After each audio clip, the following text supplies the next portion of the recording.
Good morning, everyone, or I guess, actually, that would be good afternoon, because it is, now the early afternoon here in Australia.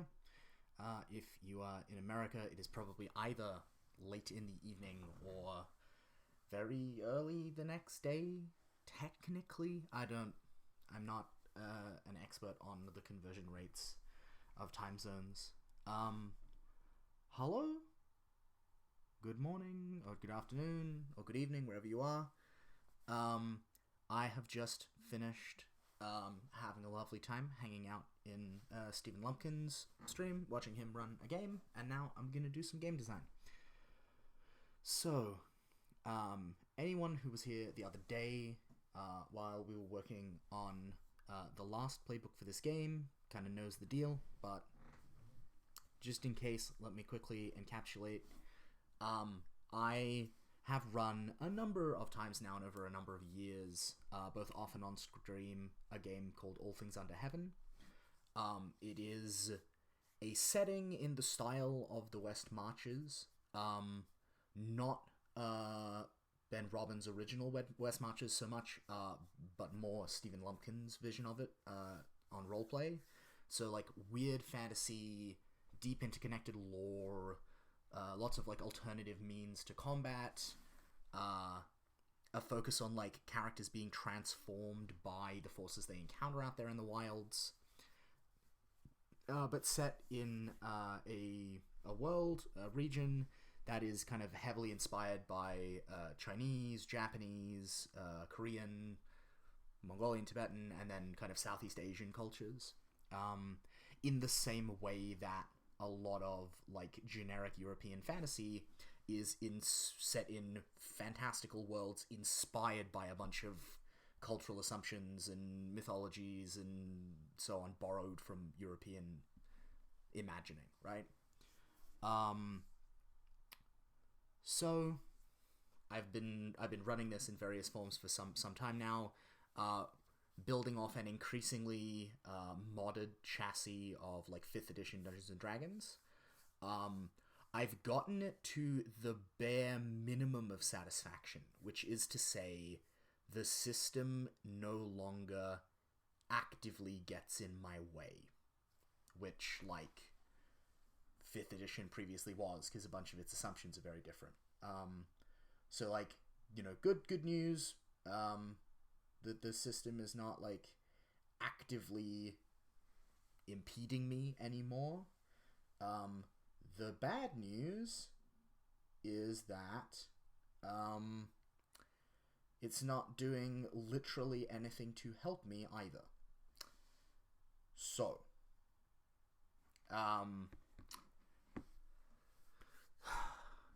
I am a big fan of Powered by the Apocalypse games. I'm a big fan, particularly of Dungeon World. I think it's real cool. I have run it myself and enjoyed it. I have watched Adam Koebel run it, and it's been real cool. I've watched a variety of other people run it, and it's been real cool. I'm also a big fan of a project that's currently in the works by a designer called Jeremy Strandberg, who is, like, majorly hacking Dungeon World, to the point where, like, for my money, it's basically going to be a different game. Like, it's not an expansion anymore, for doing, like, lower fantasy, localized, very folkloric, fantasy narratives, like, reminiscent of,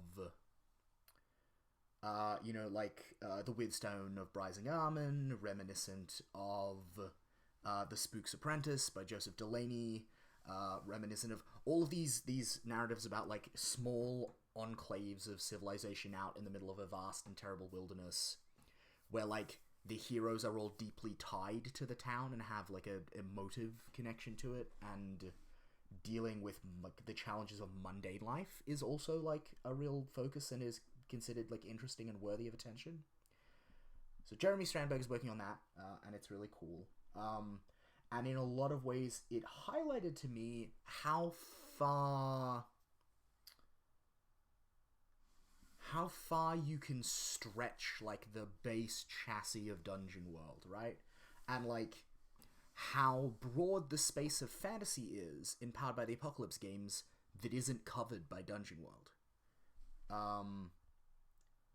Because Dungeon World does a number of things, and, like, you know, I understand why Adam and Sage chose to do them. Hey, Ash, how you doing?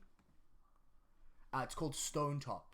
Ash is the hack I'm thinking of. But yeah, your Boundary Walker is also a very good example of, like, how far you can flex Dungeon World. But yeah, there's a bunch of decisions that Adam and Sage made that, like, I understand why they made them. Dungeon World is a game in a lot of ways about nostalgia for AD&D in the 80s. But that said, the existence of ability scores and modifiers in it, and the fact that it models hit points and damage rolls, like, sets my teeth on edge, because it feels so, like, at odds with every other Powered by the Apocalypse game I like. So fuck that, right? So I'm writing a game that, like, on the one hand tries to do fantasy in a way that resolves my issues with Dungeon World, and also just, like, doing a very setting-specific game because Stone Top proves it's possible, and, like, if I'm gonna be running this same setting for, like, the next fucking 10 years of my life, which for all I know I will, I might as well have a system that helps. So, like, that's what we're working on today. So, currently, if we have a look here, there are 8 playbooks that I am envisaging for this game. I am open to the possibility of, like, maybe 1 or 2 more, if there's any, like, archetypes specific to, like, the wuxia, like, Sengoku Jidai, like, the various kind of cultural touchstones in, you know, like, Asian and Southeast Asian mythology that I'm drawing on. If there's any, like, really obvious, like, adventuring archetypes that aren't present, I'm very open to suggestions. But as it stands, we've got the Acolyte, a mortal set apart by the touch of an immortal being who channels that power and is transformed by it, starts tied to one of the old powers of the Wastes that has left its mark on their soul, and that's kind of, like, simultaneously your cleric and your warlock, and also kind of like your D&D conception of a druid. There's the Brute, who is big and imposing and physically violent and powerful. There's the Diplomat, who is very empathic, very good at speaking to people, and solves their problems through the application of, like, negotiation rather than anything else. There's the Hunter, who scout, tracking, all that kind of stuff. The Master, who kind of, again, sits, like, awkwardly between your monk and your paladin, because I've long kind of thought that in a lot of ways, mechanically, they represent something very similar. Like, they're about human beings driven in pursuit of, like, an ideal and code of practice, who, like, are so devoted to that ideal that it grants them, like, greater than human abilities. So that's the Master. Then there's the Scholar, who is an attempt to put academia back into the Wizard, because the Wizard fluff talks a great game about, you know... Yeah, Ash, also there's a bunch of Orientalist issues with the monk, right? Like, but that's... We're just not going to get started on that particular history of bullshit. Yeah, like, the Wizard comes with all of this, like, baggage of, like, framing about, like, oh, yeah, you know, like, sorcerers, they're like this, and then, like, yeah, you know, wizards, they're, like, orderly and precise, and they gain their power through study, and they're good at libraries and stuff. But nothing mechanical at all in, like, any edition I've ever seen actually backs up the idea of a wizard is also coming from an academic direction, except, like, maybe, oh, yeah, they've got skill proficiencies, but fuck that. So we're committing a lot more. Like, they are an academic who can cast magic, not a magician who's supposedly an academic. Yeah, cheers, Ash. And then there's going to be the Shaman, which, like, I did my degree on the anthropology of religion. That is a thing that I know, you know, some stuff about. And what I think, particularly in this setting, there is really a niche, an open, gaping hole, right, that's not ever covered by D&D, is for someone who stands in that mediatory position that the shaman normally fills in a lot of world cultures, right? Who doesn't cast spells, but who has the, like, divinely vested authority from fate, the universe, fucking whatever, to like stand and mediate between the world of spirits and the world of mortal beings, and like occupies that linchpin space and has a bunch of like, you know, like they can astral project, not because they learned to do it, not because they have like a magical ritual, just because like by dint of being who they are, their soul is not particularly tethered to their body, and that's just a thing they can do. So there's going to be a class for that too, eventually. So last time we worked on the Acolyte, we got that all wrapped up. I just want to show a little bit of that, and how that came out. Give me just a moment while I wrestle with technology. Oh, there we go. Should now be able... There we go. So, there is the Acolyte. And so the main changes since the stream yesterday, when I finished it, is it's got some flavor text now, which is nice. It's got some backgrounds. So you are either a devotee of one of these old powers who's like chosen to chain yourself to it. You were marked out at birth by it, and it has like raised and mentored you, whether you knew that or not, and you've been cursed. We fleshed out a bunch more of the ruling power stuff. There's moves now for like when you dream of the entity that owns you. In the dream, you can have dialogue with it and like get information that way and wheedle with it. And there's also a move for when you meet it in the flesh, in person, like how much agency do you maintain to like be useful? Or is it just like, nope, you can't use my own power against me, fuck you very much. So there's that, and then on the back page, it now has a bunch of moves. A lot of them are quite open-ended. There's a move where it's just like, yeah, pick a domain of influence it has, and you can just do shit related to that. You're more resistant to magical possession, because there's already something in you. You can do the whole, like, Gandalf the Grey, like, you know, I will show you Gandalf uncloaked thing and scare the fuck out of people. You can borrow the voice of your ruling power and speak to people and fuck with them if they're mortal. You can commune with your ruling power. You can, like, draw up its power to hide that you are mortal and try and pass as, like, a creature of the wild magic for a time. You can ignore the customs of civilized people because you're not one anymore. And you can just, like, let it possess you and do things, and hopefully it will do the things you want. And then there's a bunch of other small stuff down below. Difference between Shaman and Acolyte, Ash. The Shaman stands in a position of agency. They can command lesser spirits, like, negotiate on equal terms with, like, spirits of their, like, an approximately equivalent level of power to them, and, like, beseech the great spirits and, like, expect to be at least heard out. So the Shaman is all about, like... The Shaman is basically the magical equivalent of the diplomat. Like, they are able to talk with and act through intermediaries. The Acolyte has the touch of a, like, great spirit on them, and it has changed them, and they can use that power to some extent, but also they are used by it. Yeah. If that makes sense. Yeah, some good conversation was had about it last time, but unfortunately I don't remember all of what was said. My bad. But yeah, so that's what we did last time. This time, again, by quite a wide margin, the Scoundrel won. So that is the playbook that we're going to be working on today. So we're going to do some, like, trickstery nonsense. A little bit like a thief, little bit like a bard, but not really like a bard. That's more the diplomat's shtick. So, everything in red is the stuff we have to update. So, I think we're going to start with the easy stuff that we can steal from other games in this space. Because, as I said last time, and just because this is, like, a thing worth, like, putting out there, like, this is not necessarily a game I'm ever gonna try and, like, sell. this system is honestly more just, like, at this point for personal use, and, like, maybe sure if some other people are like, oh, that sounds cool, I'd like to play with that or playtest that, like, copies can be arranged.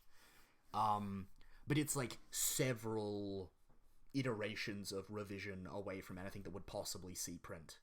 And so I'm fairly comfortable, you know, borrowing a bunch of chunks from Dungeon World, borrowing a bunch of chunks from Stone Top, borrowing a bunch of chunks from Sagas of the Icelanders and various other Powered by the Apocalypse games, and just, like, mushing them together to make, like, the shape of what I want.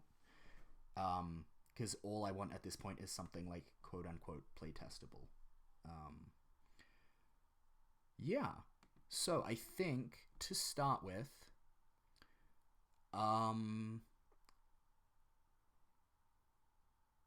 we might work on all of the really... Speak of the Devil, Jeremy, the author of Stone Top, just left me a comment on Google Plus about something.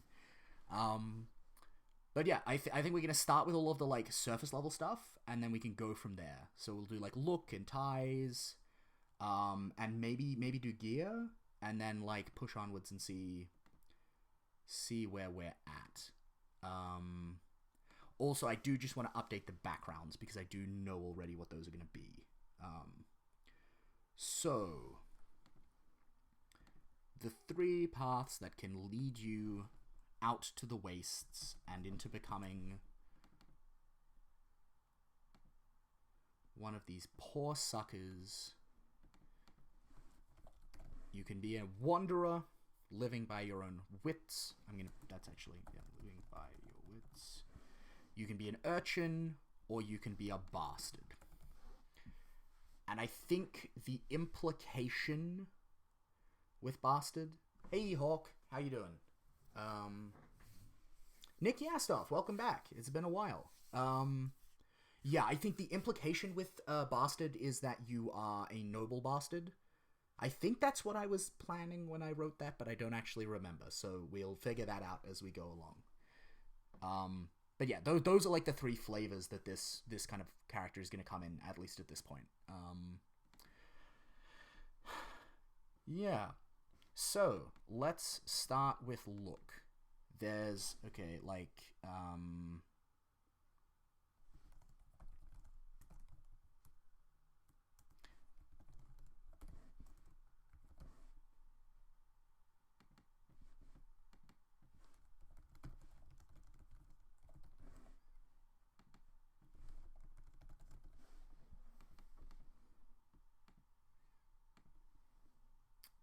yeah, Jeremy does this this beautiful thing in Stone Top of providing the... I mean, possibly, Ash. We'll think about it. But yeah, Jeremy does this great thing of, like, providing like, age options for each character that are, like, specific to their thematics, which I think is really cool. So I've just stolen the age line straight out of his work, because that is a great description of any character along these lines. For eyes, we're gonna go, like,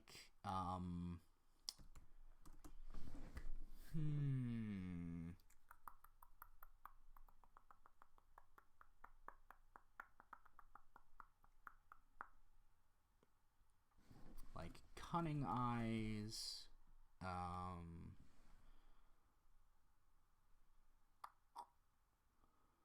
Let me think. I want, like, cunning, and then, like, some variation on like, watchful, but, like, more paranoid than that.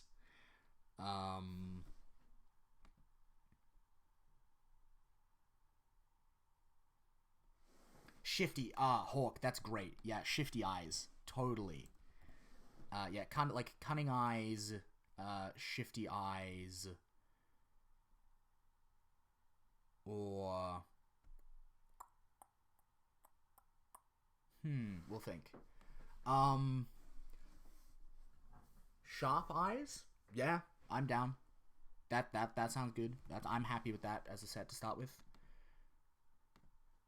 Ash, to answer your question, The thematic contrast between Scoundrel and Hunter is that you're right. Tell you what, bold eyes, shifty eyes, sharp eyes. There we go. Hawk eyes. No, I'm sorry, Hawk. It's not gonna happen. It's not gonna happen. Too many people are gonna make Marvel jokes. Yeah, Ash. To answer your question, the Scoundrel is a creature of civilization. The Hunter is a creature of the wilds. Like, the Hunter is very much about, like, that untamed nature of the wilderness outside of civilization, and they're all about, moving through nature, and they're all about, actually, fuck it, you know what, I'm just gonna open it. I'm just gonna pull it up. That will be easier way to answer this question. So if you go to the Hunter, and then we pull up this, there we go. Alright, here we go. So, the Hunter. Yeah, so the Hunter... where are we? Yeah, so the Hunter... Ooh, I need to do some what the... Alright, I've got some gaps that I filled out wrong in Scribus, but that is fine. Yeah, here we go, right? So, like, the Hunter is really, really good at moving in the wilds. So they've got a bunch of stuff about dealing with animals, they've got a bunch of stuff about traveling, they've got a bunch of stuff about scouting ahead, or going unseen, or making traps. They can become immune to a surprise, they can become, like, immune to casually being spotted, they can find food, they can always see what here is, like, prey and is vulnerable to them as a hunter. They can have an animal companion if they want one. And they also, very significantly, they have experience traveling out in the wild. Yeah, exactly. Hawk and Ash, you're both on it. Yeah, like, yeah, they're definitely more, like, it's the ranger thief, like, distinction, like, not entirely, but kind of. But yeah, the big, like, identifying thing about the Hunter that makes them special is that they have, like, meaningful experience out in the wastes already. Like, all of the characters, like, live in the wastes, it's as part of the same city and a part of that community and have come to that point. But the Hunter is, like, traveled in the wastes and actually knows already some of its dangers and that kind of thing.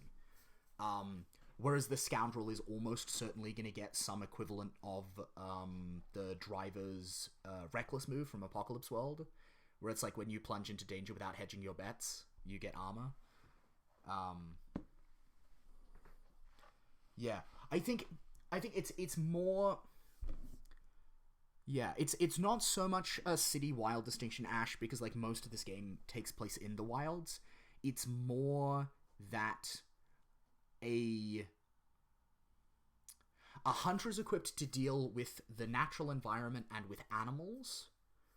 The Scoundrel is equipped to deal with people, because they are a trickster. So they're very good at hoodwinking people, or always having a hidden knife, or always having a really dumb, reckless plan that will end up miraculously working. That kind of thing. Yeah, natural threats versus human threats, Hawk. Exactly. But yeah, Ash, like, you're totally right. And it is, like, it's a tension that I am very, like, mindful of, and I want to make sure that they don't blur into each other. And yeah, the Wanderer is probably going to be the point, because they both share that background, and I think that's probably going to be the point where it becomes an issue. So, if we go back to look, Silver-Tongued is definitely one of the voice options. Silver-Tongued,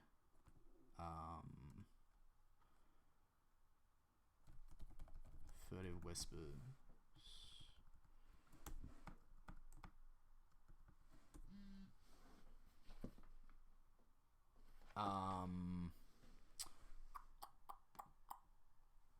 It's another voice option. Silver-Tongued, Furtive Whispers.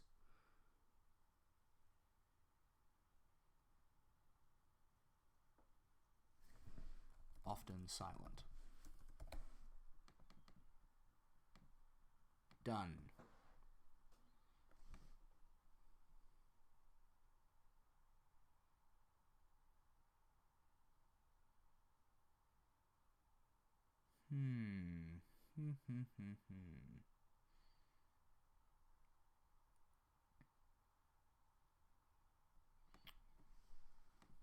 Gonna borrow. Oh.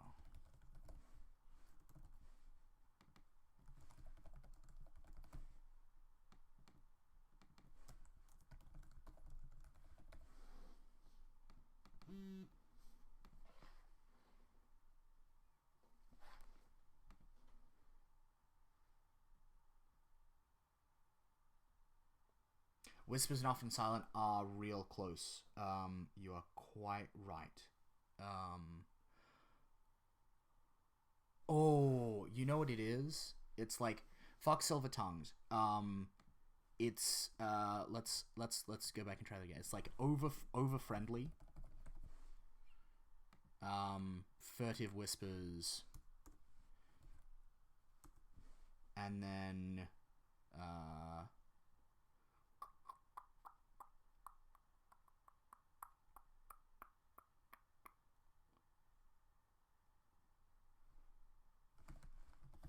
eloquent.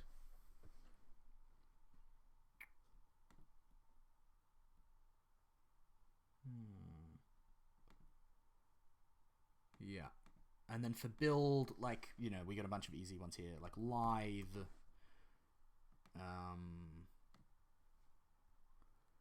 Let me think.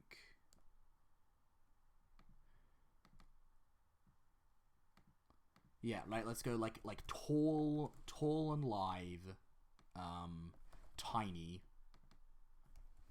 and heavy set.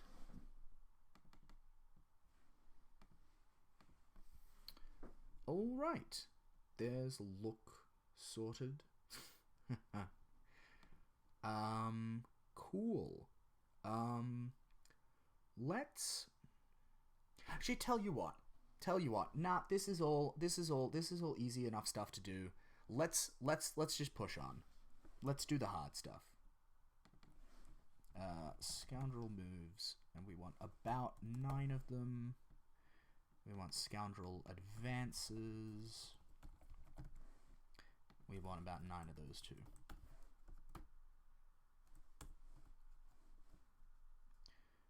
So the semantic distinction I'm making here, folks, just like for sake of reference, is that it's a move if you roll. If it's just like a fictional positioning power, it's an advance. Just because, like, I find, like, if we compare Dungeon World and Apocalypse World for a moment, right, like, there are a lot more, like, moves that you can potentially take as you level up in Dungeon World and related games, compared to, and so I think it can be valuable to, like, narrow them into categories so that it's more, it's simpler for people, right? So I have a couple of things that I've already kind of identified to myself as things that I think they should have.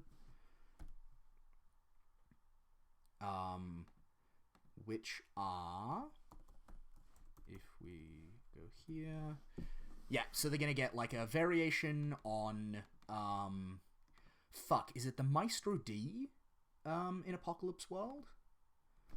Yeah, so like a move where it's like, when you put the word out that you want information or an item, like, you can do that. And I like the idea of that because, or actually, or is that a diplomat move? I think that's actually a diplomat move, now that I think about it. So, I am sorry, Scoundrel. I'm sorry, you lose that. I'm gonna put that somewhere else. I'm gonna give that to someone else.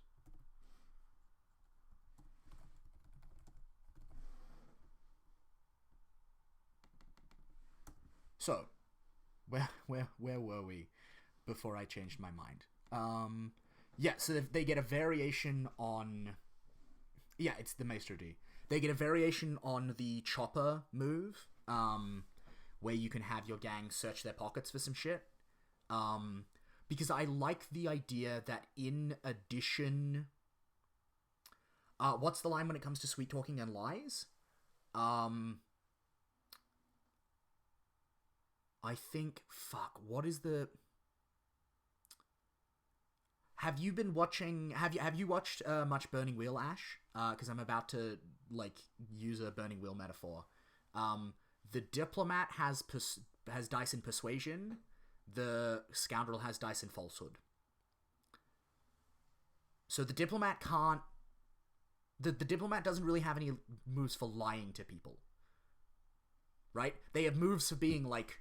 for leveling with people and for giving advice and for, like, honestly trying to negotiate with you because it's actually in everyone's best interests. Like, they've got a bunch of, like, moves in that direction, whereas the Scoundrel is the one who's got the move where it's like, no, I'm just gonna straight up lie to your face because I'm terrible.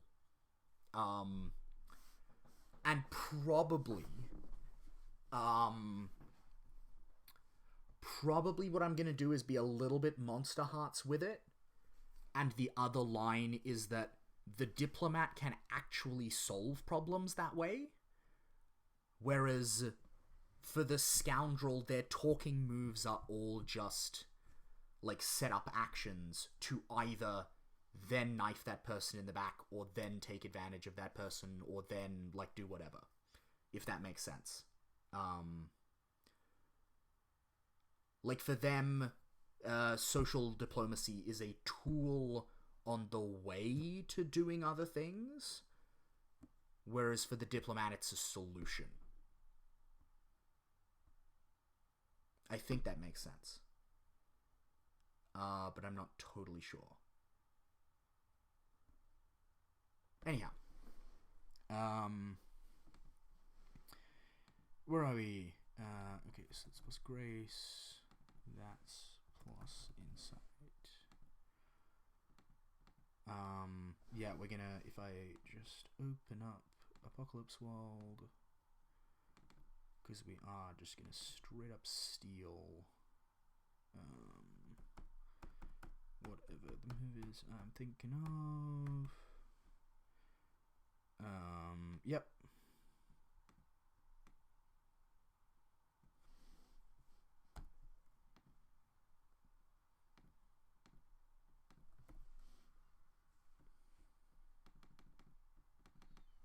Yep. So that is not that's an advance, not a move.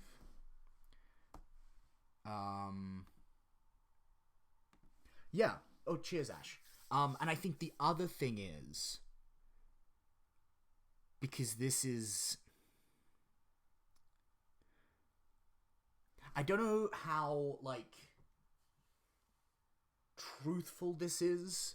Okay, like, I'm not looking to be Andrew and design a game that's going to teach people how to socialize with each other in a healthy fashion. So I don't know how, like, truthful to life this is, but I like the idea that, like, the Scoundrel is a fundamentally dishonest character. And so when they look at other people, that's what they see. Like, they don't have any moves for empathy. They don't get to ask, like, what is this person really feeling? They get to ask, like, is this person lying? And what does this person want me to do? And how can I get this person to do what I want? Whereas the Diplomat gets to ask, like, how is this person really feeling? What do they need? That kind of stuff. Like, I think also that distinction, right? Like, they both have social skills, they both have empathy, but the ways they use them and the purposes they have as users are different. Yeah. So I think, actually, if I grab my copy of Blades... I think I'm just going to straight up give them... I don't remember exactly what the name of the move is. But that move in Blades that's literally just like, yeah, you always know when people are lying.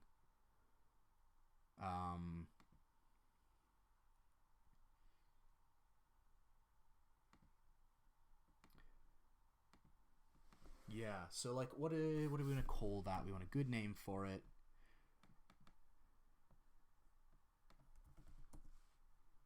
Oh, yeah, okay. It's called Two Alike.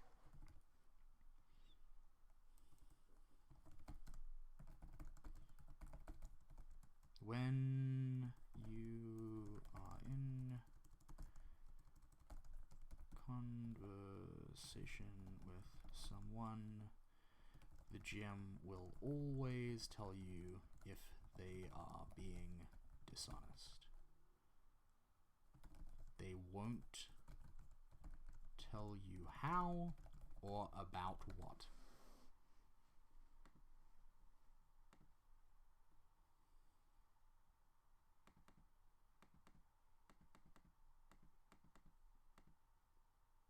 Yeah, Nikki Astov, that's also like not totally wrong, right? Like the diplomat may shade truth, but they fundamentally must always. Thank you, Ash. That's a very good semantic point. Yeah, I like that move because on the one hand, it's a very powerful piece of fictional positioning, but on the other hand, it's also very limited. Like, all it really means is that the Scoundrel has an overdeveloped, like, paranoia complex. They're like, oh, you're being dishonest, I can tell, but, like, is it a white lie? Is it a huge lie? Are they just shading the truth? I don't know, something about them feels real shady. I think that's a yes, Ash. I think the GM always has to tell you. I think it's a case of like if the GM knows that there is a player who has taken this move, I think at that point, yeah, they need to keep track of that. But also like I'll probably put a little clause in there like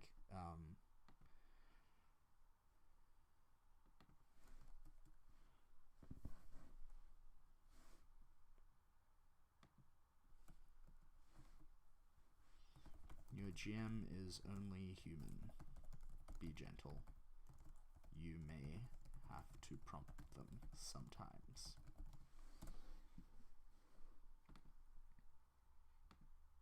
Nothing wrong with being casual in a game's text and talking straight to players. So we're going to call that foolhardy.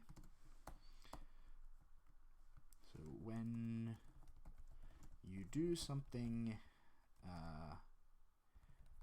dangerous or risky, when you go straight into danger without a plan or an escape route, you take +1 forward to the harm moves. If you happen to take your friends with you, they get the same benefit.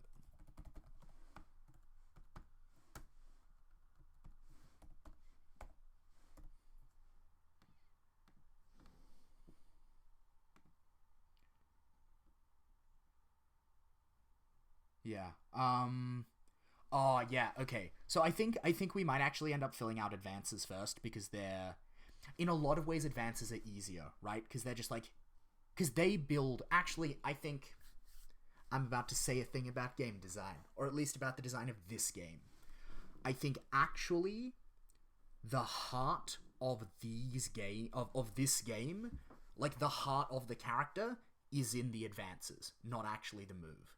Like, the answer to all of these questions about, like, what is the semantic difference between a bunch of classes, like, lies in the advances they get and the things that can be always taken to be fictionally true about them. Right? So, like, the distinction between the Acolyte and the Scholar comes down to the fact that, like, the only being that can offer a deal for the life of the Acolyte is their ruling power, and it will bring them back whether they take the deal or not, and they might just suffer for it. the wild magic changes them as they take it. They may be marked by their ruling power in a way that gives them protection. They have power in them that is wild, and when they are hurt, it may come loose as backlash. And as they, like, grow in experience and in time they have been influenced, their connection to their power deepens. Like, those are fictional facts about the character if they take them. And I feel like in that way the advances actually say a lot about the nature of the characters. But yes, there is something I am looking for here. Where are we?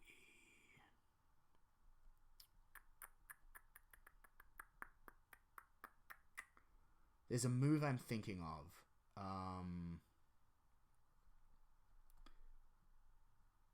Is it in Stone Top? Or am I just imagining that it exists?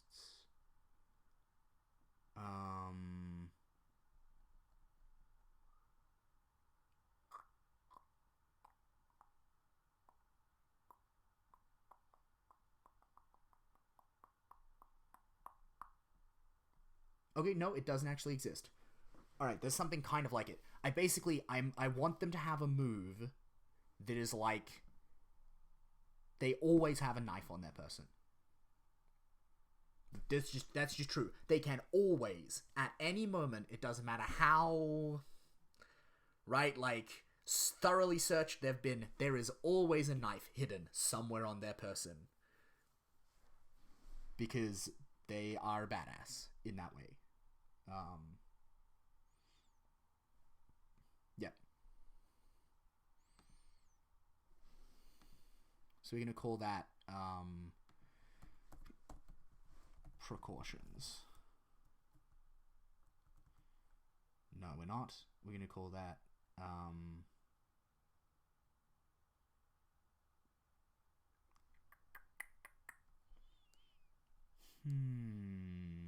just always armed. You can always, no matter the fictional circumstance, you always have at least one knife on your person. Unless it is, like, utterly absurd. Unless it is absurdly impossible that you could have concealed one without notice, you may always declare that you may always produce a knife from nowhere.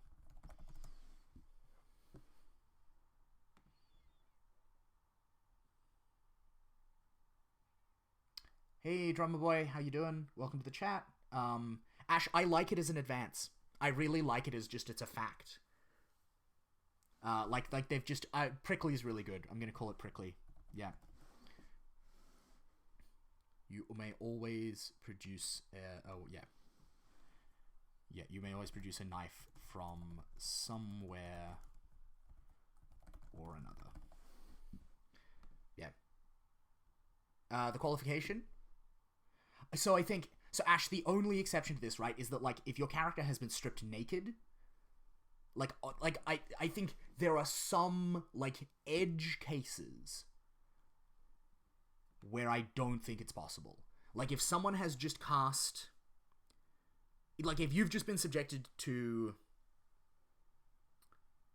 it's a fair point, Ash. I just think it's important to build in permission for the GM to say that. Because otherwise, like, what I'm afraid of, right, is that if I just say, like, you may always produce a knife from somewhere or another and leave it up to the GM to decide when that's not appropriate, then the GM will make their own call on that.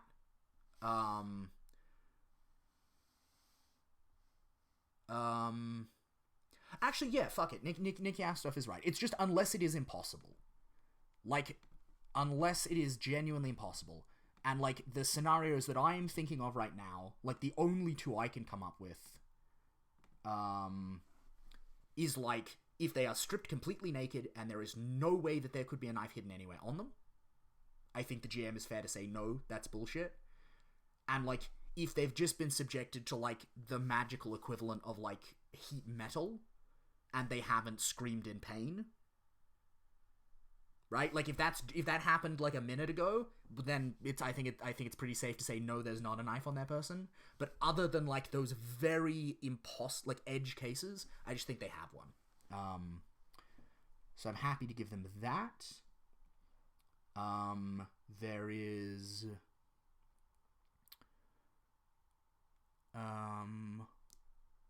yeah, I like this one.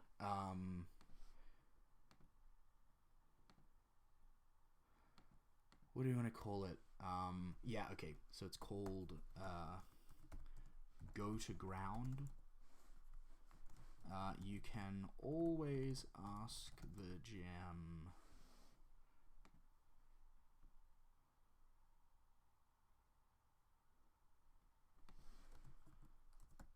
where's my best hiding place?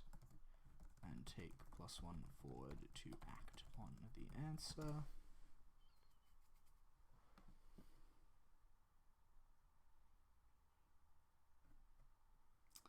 Yep, the butt knives. The butt knives. No, you fuck it, you're right. You know what? Let's just give it to them. Even if it seems impossible, you may always... There we go. Fuck it. Let's just be generous. There we go. They just got magic butt knives. It's fine. It's fine. That's a thing, apparently. What else here do I like?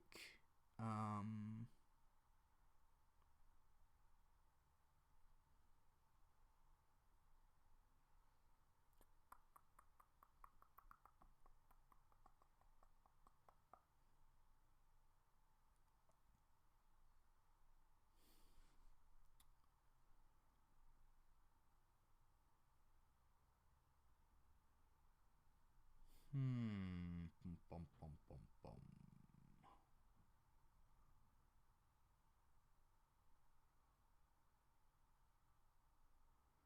Alright, I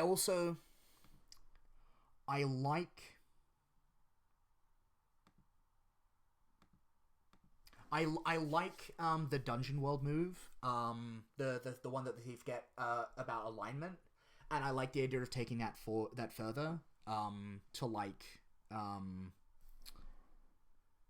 whenever any other player at the table asks you a question about your character, including the GM, you can just lie. Like, you just don't have to be truthful. I'm not sure if that's perhaps a little too powerful. So I'm going to open that up to discussion. Do we think that is, like, going too far?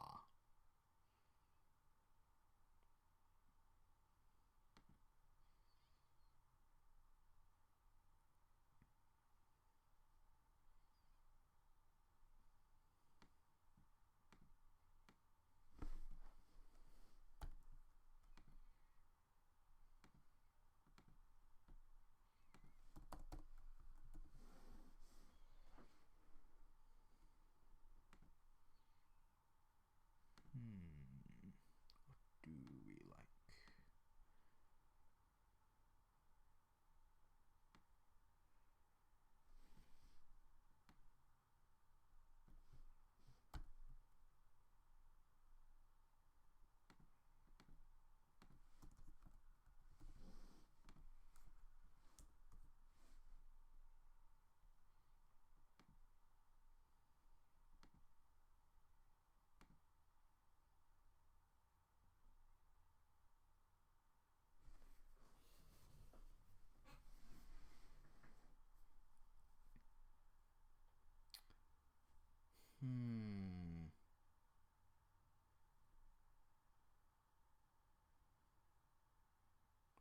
Yeah.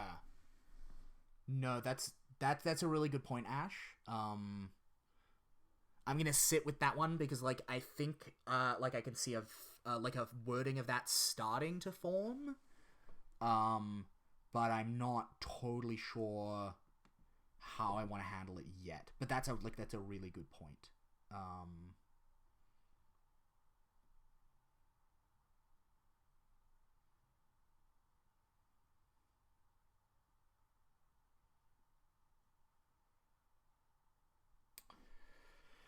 All right, let's give another move.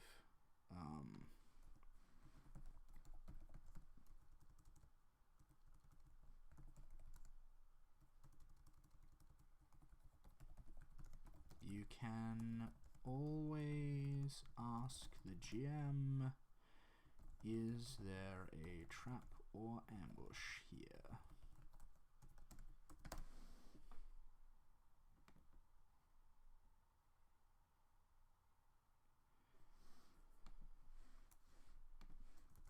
And have them answer honestly.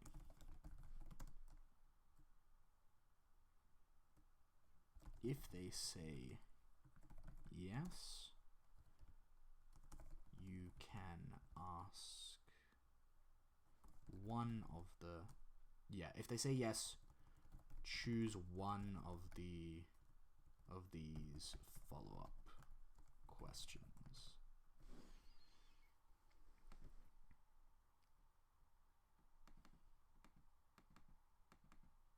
Ooh, Ash. Oh, I do like that.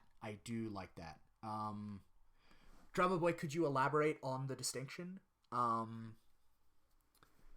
Because I'm thinking, like... Actually, hang on a minute, though. Let me just think. Because, like... The reason this is relevant in Dungeon World is because there are moves that can reveal someone's alignment, right? Like, the only character in... The only playbook in...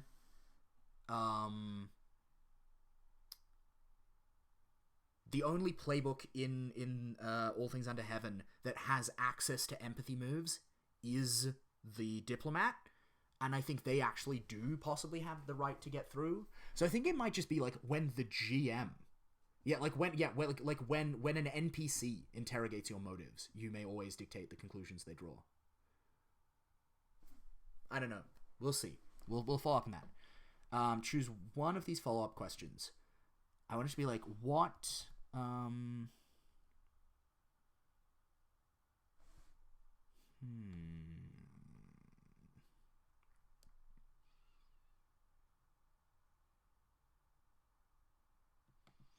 What will trigger the trap or ambush?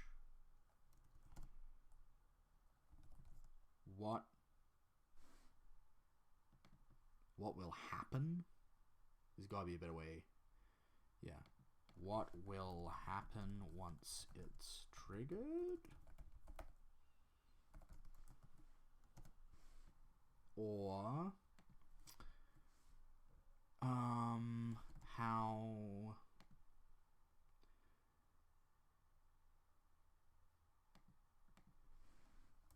Or what else should I be on the lookout for? I think that's cool.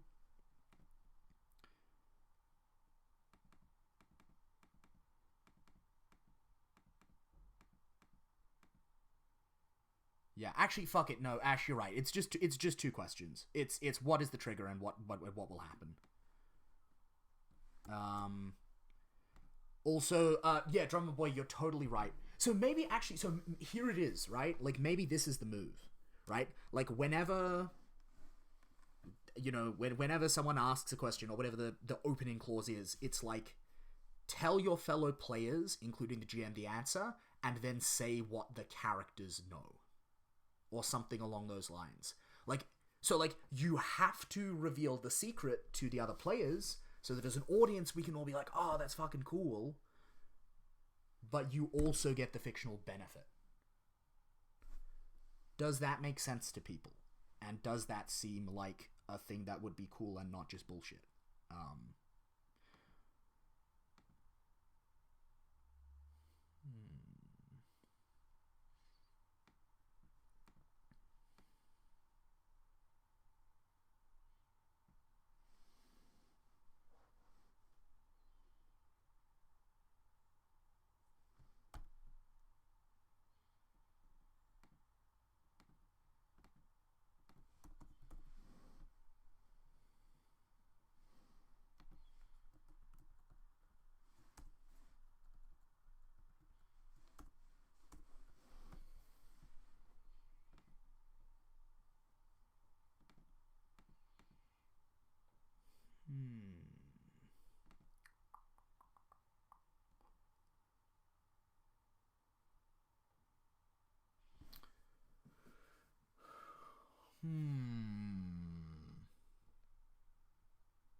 Yeah. It's a fair point. Look, okay, we'll keep thinking about it. I think we're gonna move on from that question because we can get to that one later. So we got 4 of those left, and then 1, 2, 3, 4, 5. Okay, so we need 4 more of each. Cool.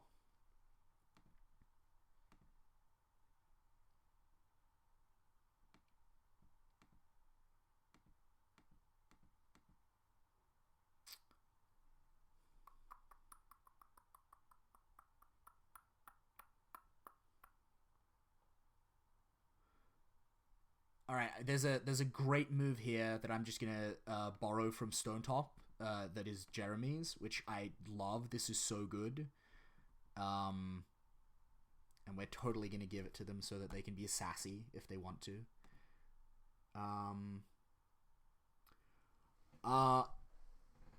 I think Ash. I don't think they can. I think this is again that thing, right, about like the scoundrels like paranoia. Like they can always know if someone is being dishonest, but not about what, and not necessarily in what way. And they can always know is there a trap or an ambush, but they only have limited information about what it is and where it is and how it will be set off. Like that's really funny to me. I'm pretty sure actually the answer to that is is you then would make the I can't remember what it's called, but there is a move for that, right? Like it's one of the basic moves is for like observing your surroundings. So probably you could then find out, but like as a default, I like the idea that it's just like no, you just don't get to know.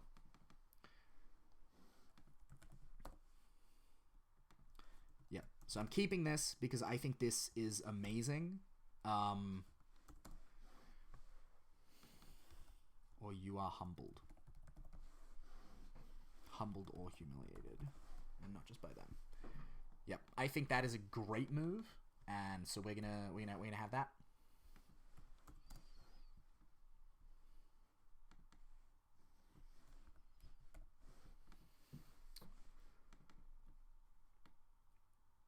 Which brings us up to 6.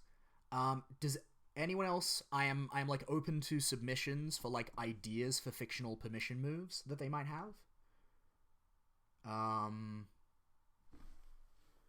Yeah. So if anyone has any ideas for like just fictional positions they should straight up get, like hit me.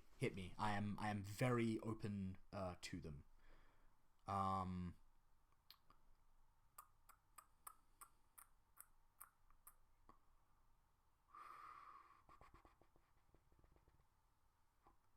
Okay, I tell you what we could do, and this is just a thought at this point. That also okay. So we got 3 of those left. So at this point, if we all can everyone see what I'm? Yep. Okay, so if we look at the progression track for this game, I just want to talk about this. That's really cool, Ash. I like that. I'm gonna like let's definitely do something for that. I think that might be a move though. But I'm not sure. But yeah, if we just look at this here, right? So with advancement, here I just say when you do the XP thing, I do actually know what it looks like, so I want to talk about it for a bit. So basically, XP in this game works in multiples of 12 because that is a very significant number in the cultures in question. So your XP track is 12 pips long. You fill it through your adventuring motivation, through your ties to home, and through the 3 questions that are asked at the end of the session, and also potentially some other stuff. And when you fill it, you get to pick one of the options. There are 12 options, right, in total for every character. 1 is always increase your prime stat. 2 more let you increase other stats. You can take moves, you can take advances, and then you can take advances from other playbooks or moves. There's a total of 12 of those. Once you fill that slot... oh my god, Drummer Boy. Yeah, so once you fill that, once you advance 12 times, your next advance, you have to retire the character. It is compulsory, and you have a choice of 3 ways to do it. You retire them to civilization, to safety and wealth, and they become like an advisory force from the characters. they retreat into the wilds and they become part of the wild magic, and you hand control of them over to the GM and they become like a weird spooky thing. Or they declare one last quest, go off and do one last badass thing for the town, and then die. Or are somehow lost in the process of that adventure. So, as it stands, every other... Exactly, Ash. As it stands, every other class, every other one of these playbooks only gets 3 total moves and or advances from other playbooks. I kind of like the idea that there is a multi-class advance. That the Scoundrel is the person who has, like... I don't know what it's called, but where it's like, you can pick... You have basically a floating, like, extra invisible choice. Where, like, you can once or maybe even twice... Like, instead of taking straightforward advances that are Scoundrel advances, you can diversify and you can take more moves from other playbooks and become, like, well-rounded. What do people think of that? Because I'm not, like, totally 110% sold on it.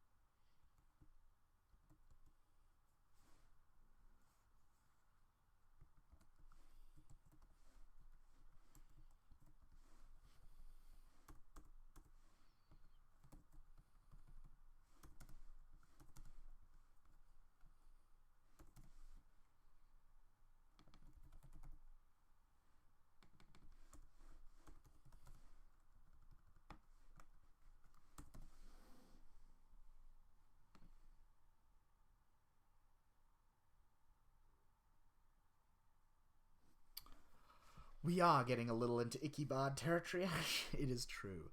Take advances from playbooks no one else is using? Yeah, I kind of like that. Or, what about this? As a thought. What if we give them one that's like, I'm gonna draft it, right? Like storied life. You have already had a life pact with, you've already lived enough for 2 lifetimes. Choose a background, choose a second background from a playbook not already in play. What do we think of that? So this is the bit where you're like, plot twist. Not only am I a noble bastard scoundrel, but at one point in my youth I was cursed by one of the ruling powers of the Wastes, but then I escaped. But I get the benefits of that move, or whatever, right?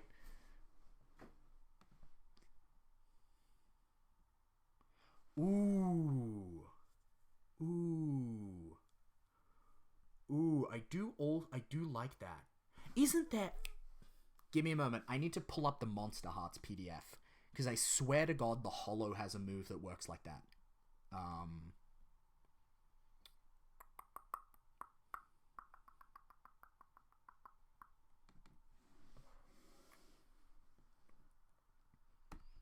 Yeah, we're just going wild, rampaging through the other PbtA Apocalypse games. No. Or is it the double? Everyone give me a moment while I try and find the move I'm thinking of. Because I know it exists. Or I think it exists anyway.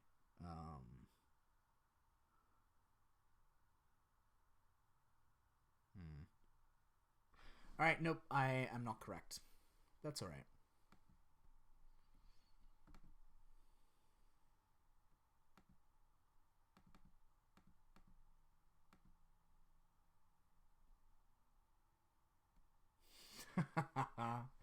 um. Yeah, I feel no. So that I've just checked it, Ash. The hollow is slightly different. It's you can temporarily borrow it. You don't get to keep it, which is kind of what we'd be looking at here. All right. Actually, so storied life. What if we give them the fucking No, no, we're gonna give that to we're gonna give that to the diplomat as well. All right. So nope, screw that. So 1, 2, 3, 4, 5, 6. All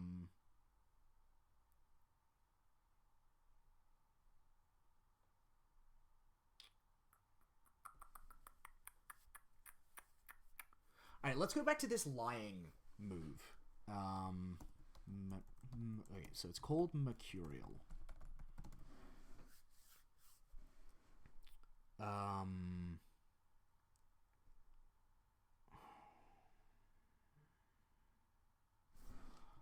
Whenever an NPC tries to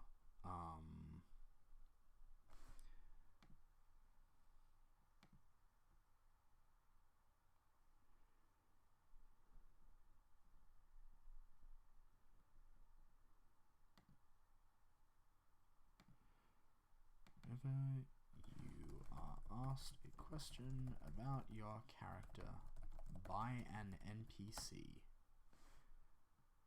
Yeah, okay, so it's I think here the distinction is and I think I am gonna make this like hardline, like this is a thing.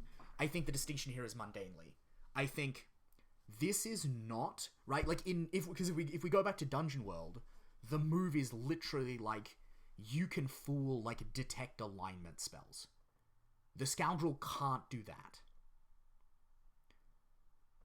So like if a person, if an NPC looks at you and tries to figure out a truth about you, or asks you a question, or is torturing you, you can always lie.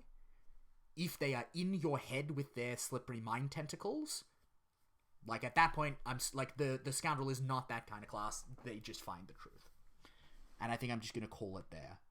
As like I think that is an important statement about the character. When you are asked a question about your character by an NPC using mundane means,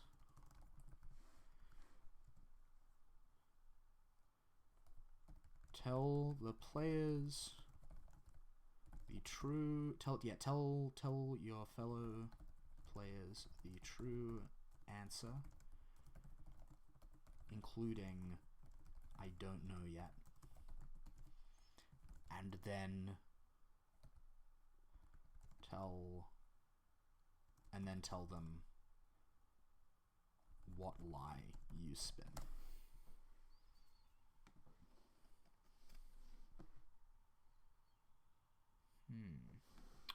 Yup. You know what? Fuck it. I'm gonna.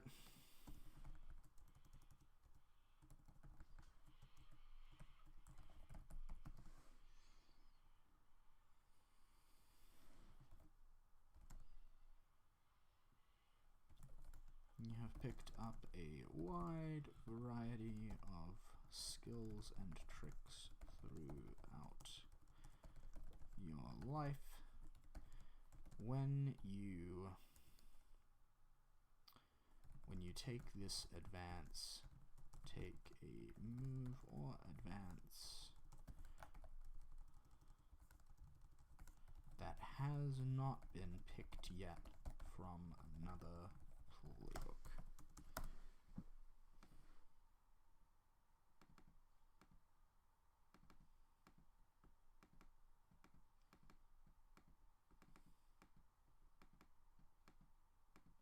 Yeah, it's a bunch of good options, Ash, but I feel like a lot of them, they're all really good. The issue is a bunch of them are about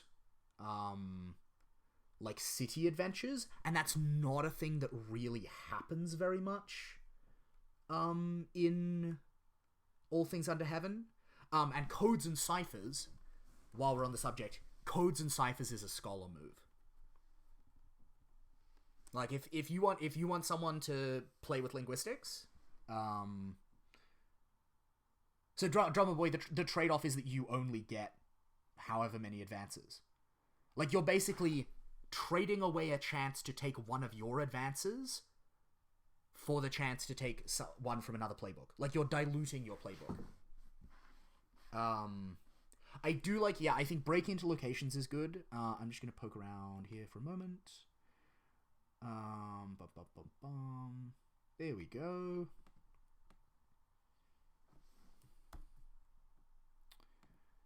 Once again, we have something we can steal from Jeremy.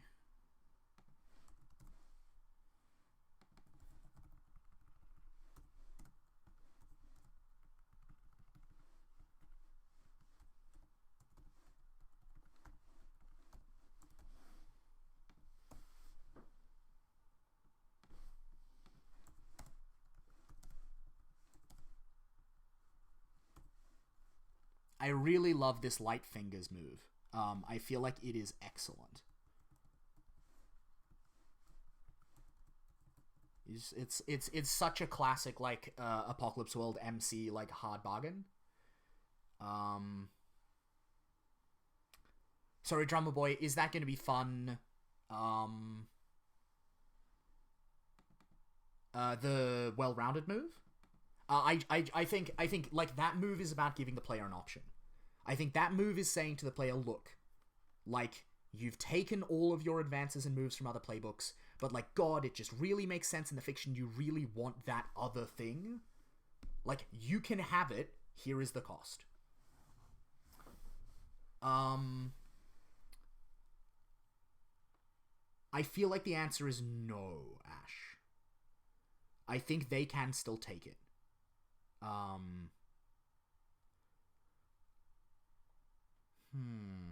Or maybe fuck it. You know what? It's gonna be from a playbook no one is. Yeah. From a playbook no one is using.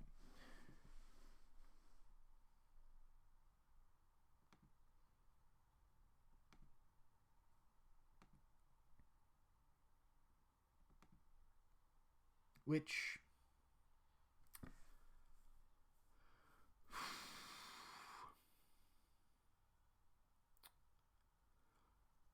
So if we, Ash, so Ash, in a lot of ways, like, everyone kind of already does have,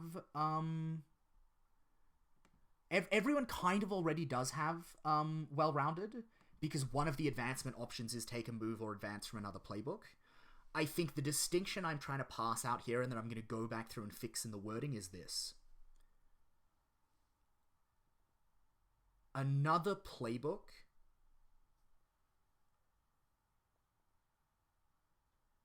means a playbook in play.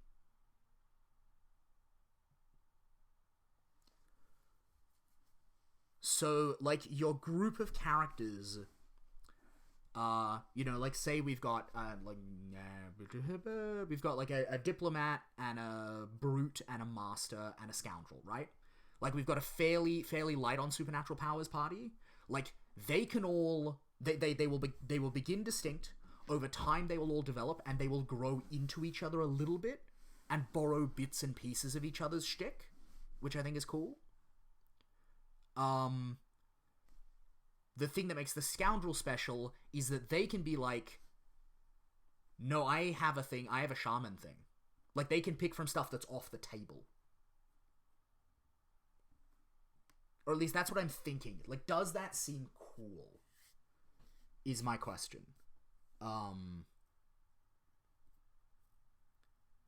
Like, the idea that, like, normally the another playbook moves are limited to moves that are on the table.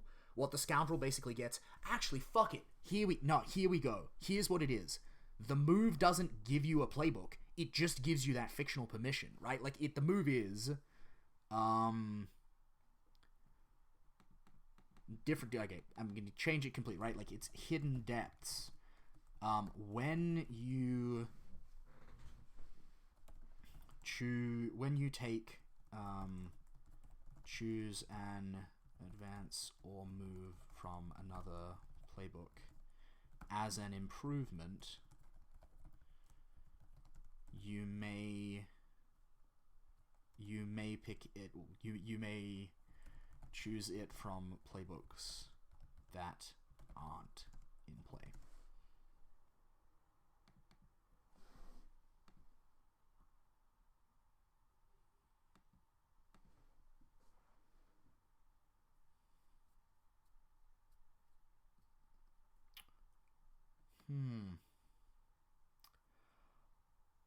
I mean, maybe a little Ash, but I feel like the safeguard here, right, is that, like, each playbook is limited to, like, 6 moves or advances from their playbook.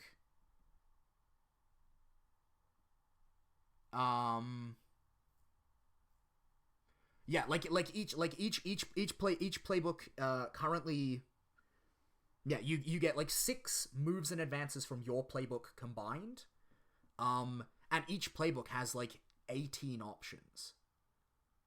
So I'm not super worried about people stealing from each other's fun, because I think there's enough space within each playbook. And also, I suppose more importantly, because I trust people not to be dicks.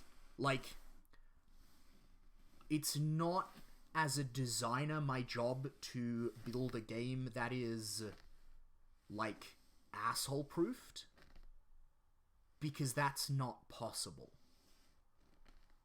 Like, shitty players will always be able to find a way to fuck each other over, within what the rules allow for. My job is to build a game that's interesting, and to write a game that is targeted at people who are going to play it with integrity and in accordance with, like, its, like, who will play the game I have written, like, and make an earnest and, like, integrous attempt at it. It's not my job to try and make a dysfunctional player group play the game honestly. That is an issue that they need to take up among themselves. If that makes sense.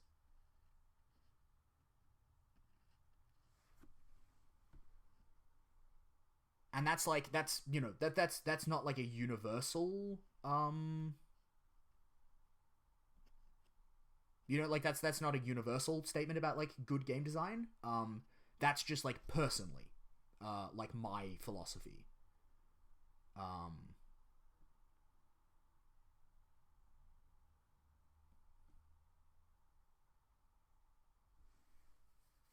Yeah, exactly, Drummer Boy, right? Like, we don't want to break a class, but we also, like, don't want to... I know, Ash, I know you had concerns about it. I kind of feel like I'm spiraling back around to the option where you get a bonus background from someone that's not in play. I kind of feel like that captures the conceptual territory that we're, like, circling around. And, like, the backgrounds are not powerful enough that will unbalance everything.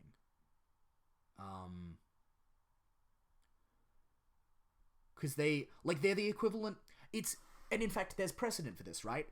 In Dungeon World, is it the Ranger?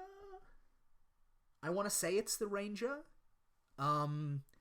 Has the move they can take that gets them the other, racial, right? Like, with your Ranger, like, you start off with Elf, and then you can also take the human, Ranger racial. Like, you can have both, and it's not game-breaking. I kind of like the idea of both. I kind of like the idea of both. And in fact, I think, because I think we've got 2 slots left, I think we're going to have both. So we've got, like, storied past, which is a pun, right? Get it? Because it's fake.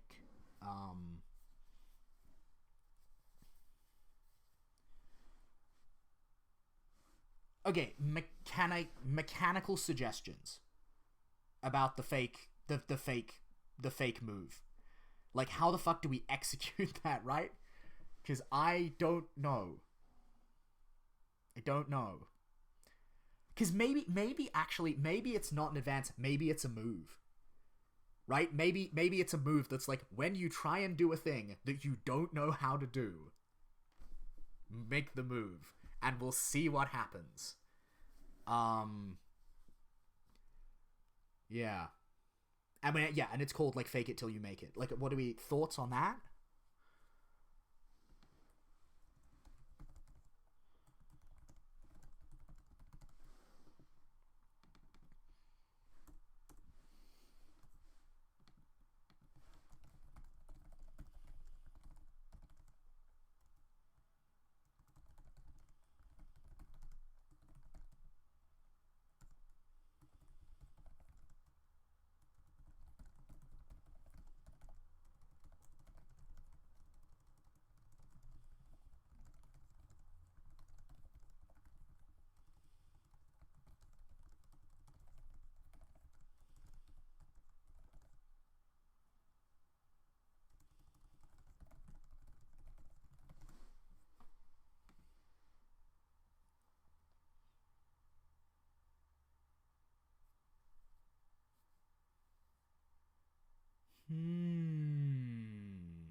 That's interesting, Ash.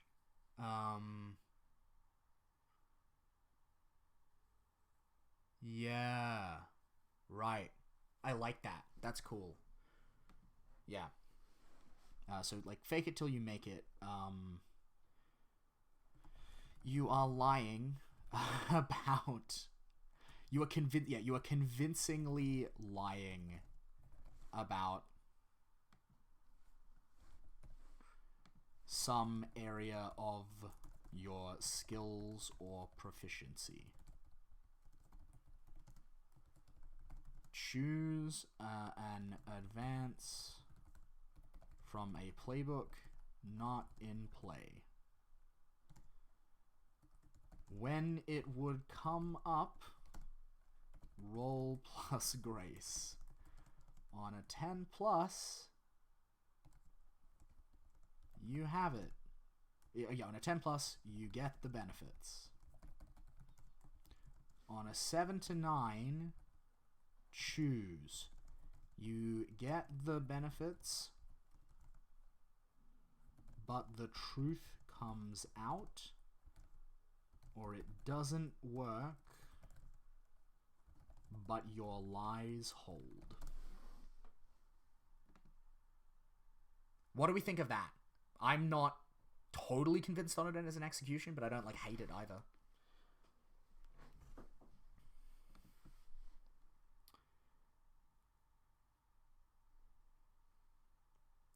I feel like it sits in a nebulous position at Ash. But it begins with a you statement instead of a when. I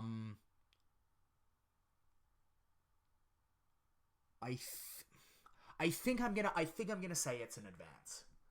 Like, like, I've constructed a kind of arbitrary line anyway, because technically, like, if we want to get really Apocalypse World about this, right? Like, all of these are moves. It doesn't matter if they ask for a roll or not, because every mechanic in the game is a move. So I'm happy to put it in the advanced category for, like, ease of use, if that makes sense. So that's top of the list.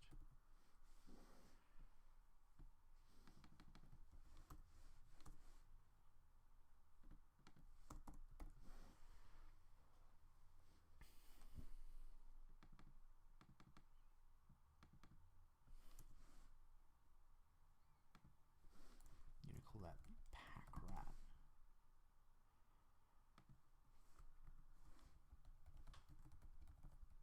Light-footed.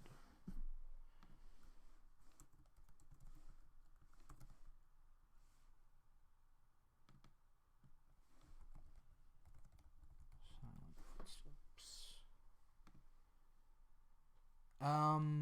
Cool. Alright, so how... So escape route, silver-tongued. Burgle needs a... Does anyone have a better name for Burgle? Burgle is a bad name. I don't like it.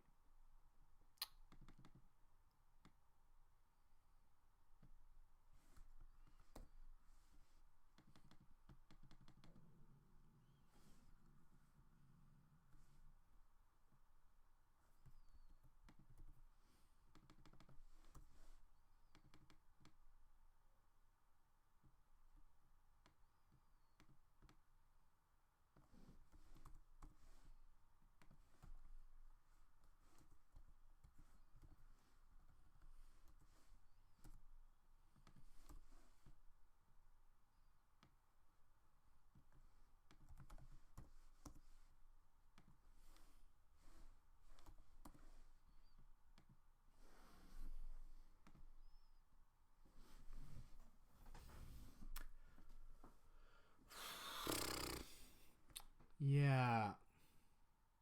Oh, Drummer Boy, that's good.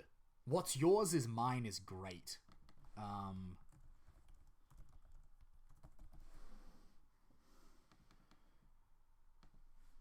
Or at the very least, like, because again, this is the good thing, right? Like, none of this has to be perfect. It just has to be playtestable.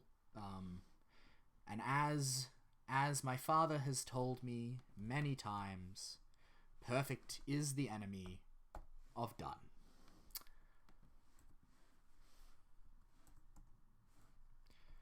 So, that's 6 moves. I believe that makes 9. 1, 2, 3, 4, 5, 6, 7, 8, 9. Alright. Cool. So, we're full up on advances. We need 3 more moves. We also need to figure out, what do they start with?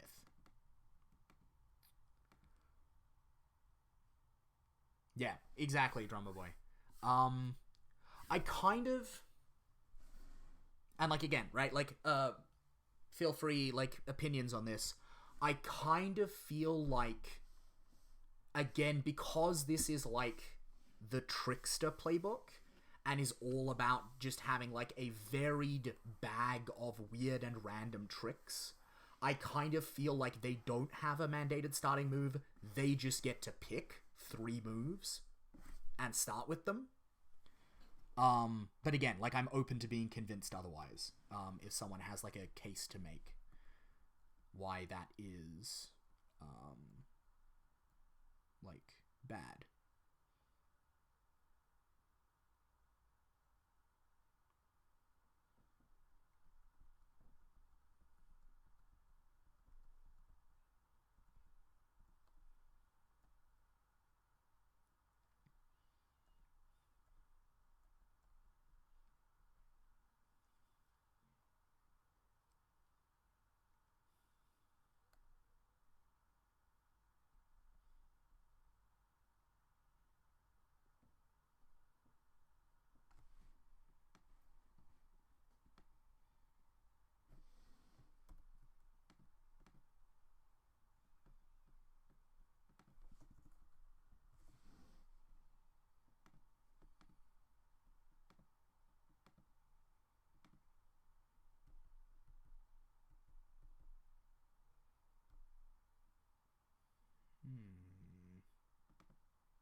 Yeah, no, yeah, I like a disguise. Ash, you're definitely, yeah, there's definitely unnamed disguise move.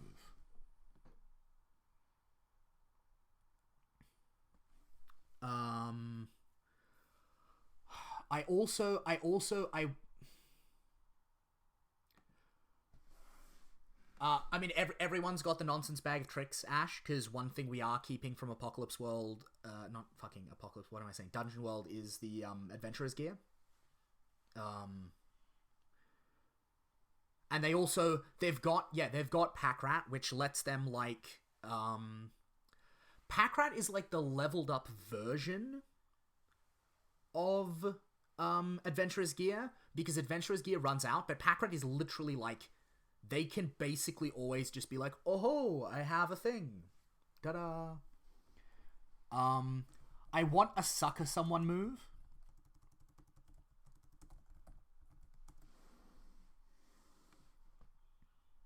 Like when you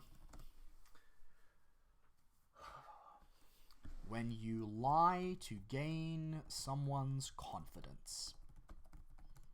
Roll plus grace.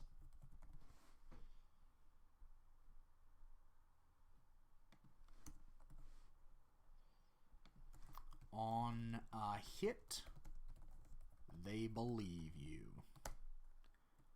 On a 10 plus, choose one additional.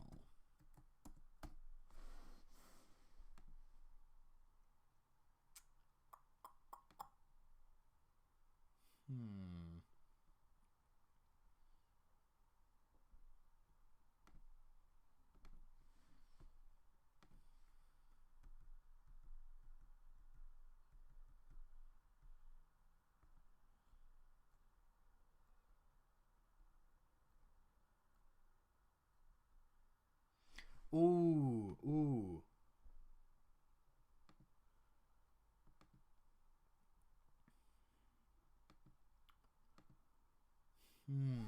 Yeah, Drummer Boy, I like it. Oh, that's what the Wanderer gets. The if you're a scoundrel and your background is Wanderer, you have yeah, like if your scoundrel is the Wanderer, then like yeah, in your wanderings you found a random magical artifact thing. I like that. That's really cool. I'm gonna note that down. Also, Ash, yeah, you're totally like yeah, we're thinking on the same wavelength here. Yeah, choose one additional. They leave themselves physically yeah, they like their trust leaves them vulnerable to your violence. Their trust leaves them vulnerable to your manipulation. Their trust leaves them vulnerable to your theft. Does that make sense? I'm not necessarily happy with the wording, but like that's kind of like the categories I'm talking about, right? Like to your lies, to being exploited, and to violence.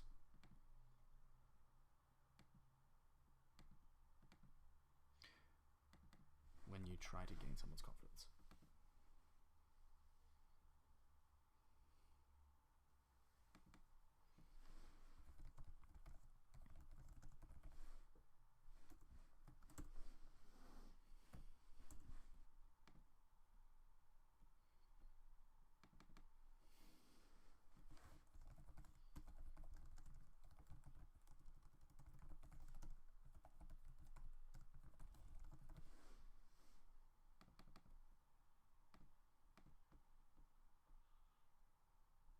Yep. How do we feel about sucker someone?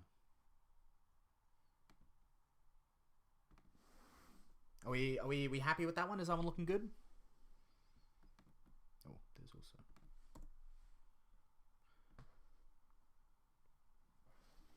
yeah. So Scoundrel moves. We now need 2 because we got 1, 2, 3, 4. 1, 2, 3, 4, 5, 6, 7, 8. Yep. So unnamed many faces. When you take on another persona, roll plus face. That's definitely plus great. Yeah, face. 1, 2, 3.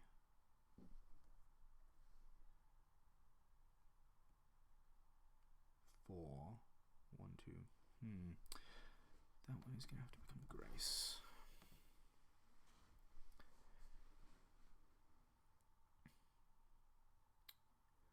Is that the exploited one, Ash, as an alternative?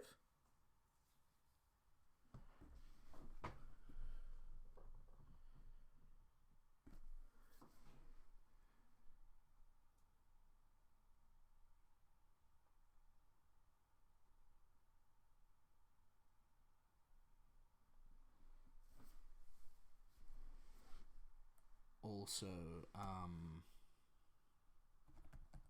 underestimated. When you feign helplessness and uselessness, roll plus face. On a hit, you are beneath the notice of all around you.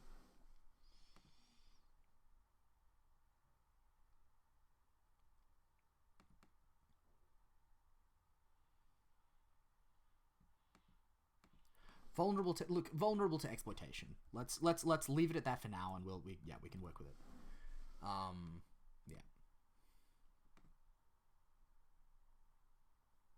To your violence, your lies, your exploitation. Yeah, no, you're right, Drummer Boy. Just from a poetic standpoint, that does sound neater. Yeah. On a hit, you underneath notice of all around you. On a 10+, take +1 forward to take advantage of their foolishness. Boom. I'm happy with that. That's a like a conceptually strong move.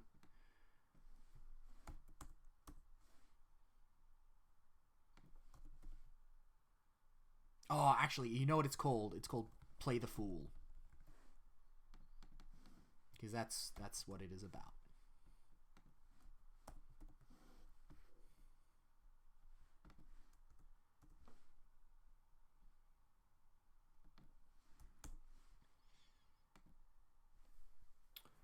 All right, we just got to finish Many Faces, and then we're like on our way to done. Yeah, I think I have pretty much decided.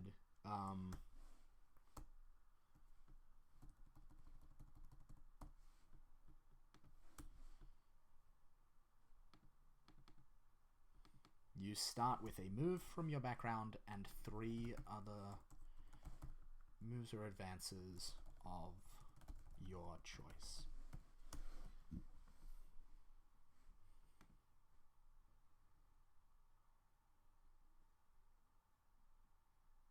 Yeah, that is a very good point, Drummer Boy. Like from a clarification standpoint, it is important as a semantic distinction. When you pretend to be someone you're not, roll plus face. On a 10+, both on a 7 to 9, choose one. Your facade will hold up under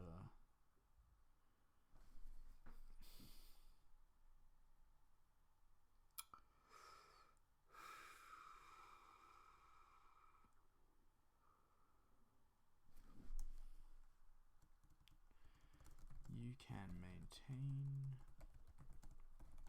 your facade for a while, otherwise fails the worst possible moment, or it gets you where or what you wanted. Otherwise, it only gets you part of the way.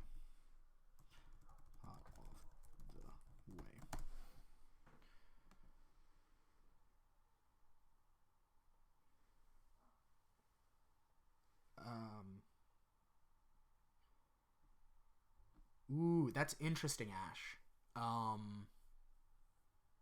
Yeah, that's interesting.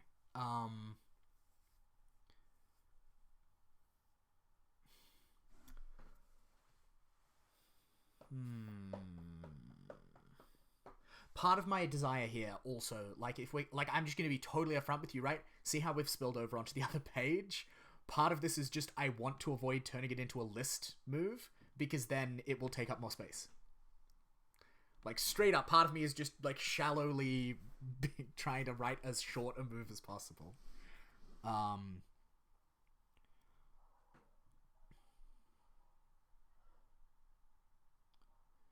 I think we're gonna stick with the way it is, Ash, but I might take a note of that, because that is an interesting... That's an interesting thought. For sure.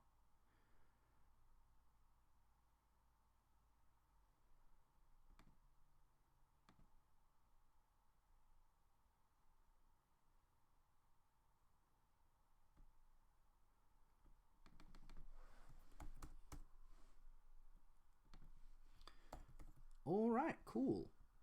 We are getting it done today. Good job, team. All right.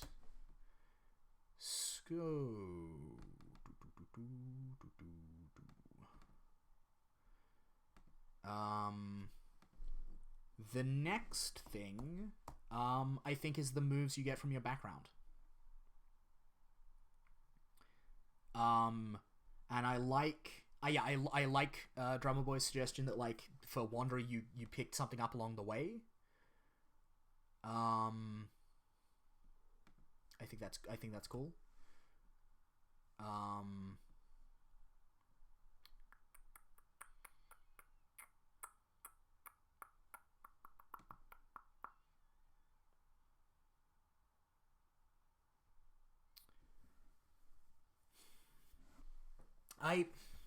I don't know, because I kind of...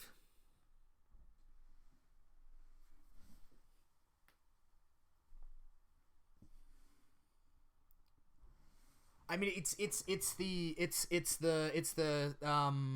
hard choice or ugly truth thing, right, Ash? Because, like, on a 6+, where'd that move go? Like, on a 6+, it doesn't get you where or what you wanted, and it fails. Or the GM chooses one to fuck with you. Otherwise, like, you get the choice. It can work, but not for long, or it doesn't work as you wanted, but you can keep it up for a while. Like, it's the ugly choice structure. But yeah, worst possible moment is maybe it's strong. It fails at an inopportune moment. We'll be a little bit gentler. Just a touch. Just a teensy bit. Yep, okay, so that's cool. Are we Grace for the Scoundrel? Yes. Cool. We're Grace and then Face. Cool. Alright, so that should be...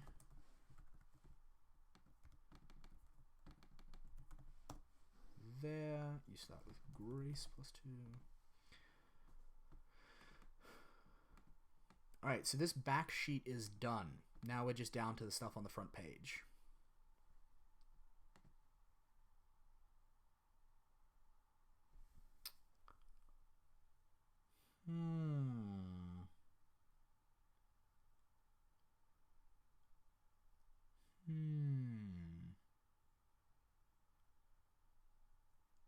It's a thought. It's a thought, Drummer Boy. But I think I'm gonna leave it for now, and we can, like, if in play it just doesn't work, I'm gonna, like, revisit these. I'm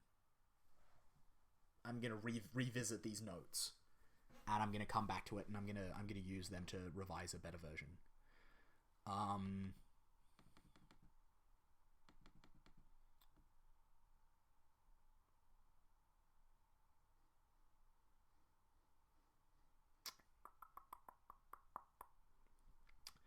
Alright, I think it fails if too closely inspected.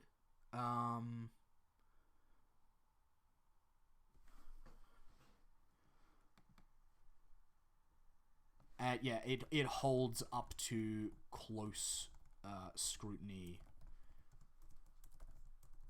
or suspicion. Otherwise, it fails if too closely inspected. It's really funny, Ash. Yeah, it's really funny, Ash, right? Like, how much of this, well, I'm, like, accidentally designing around the shape of our Apocalypse World game, right? Because, like, that's 110% the move that Give would have been using last night. And, like, the, whatever it was, well-storied, the one that gives you a background from another class, is kind of basically what Sunrise is. It's like, yeah, like, my other background is Gunlugger, from back in the day, or whatever. So yeah, all right. Let's move on to moves. Let's move on to background moves. So for the bastard, I like the idea that like the bastard can try and invoke their noble privilege. Like they can pretend, like, they can try and pretend to actually have the rank and position that goes along with, like, the half of their blood. And the 7 to 9, and like, the miss condition on the move is like, they're like, nah, fuck you. Not really. But I'm not sure about that. I really, for the urchin, I feel like the answer is just, you start play with, play the fool. A noble name? Yeah, I like that. Yeah, like when you invoke the noble name, the name of your noble parent. Roll plus face.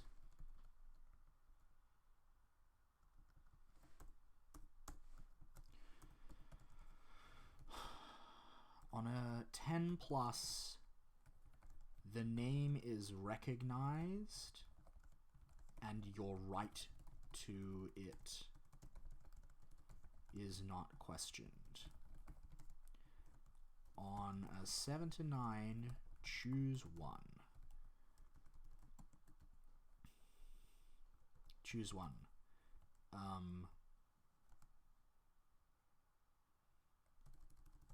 Your right to it is not questioned. Otherwise they realize your bastard heritage. Or your family reputation is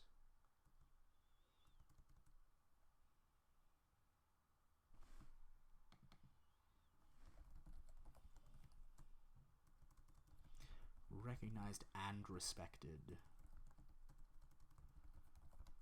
And your right to it is not questioned. 7-9, choose one. Your right to it is not questioned, otherwise they realize your bastard heritage. Or the name is respected. Otherwise, they've heard mixed things about your family.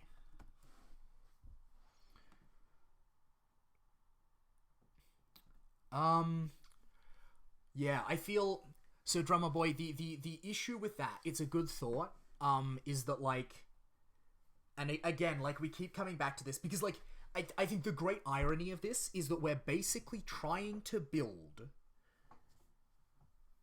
a rogue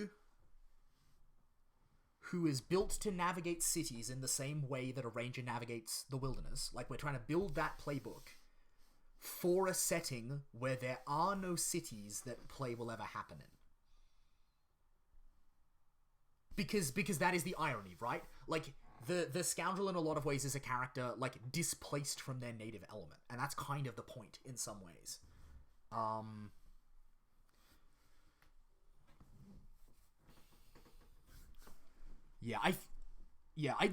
feel like the urchin, I think I am just gonna keep it simple. I think they just start with, like, they basically start with 4 of the standard playbook abilities instead of 3, because they get 1 for free, instead of, like, a normal background move. So it's just, you start the game with...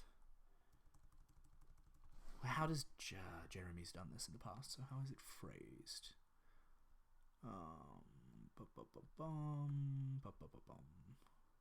Yeah, you start with the... You start with the Play the Fool move. Simple, clean.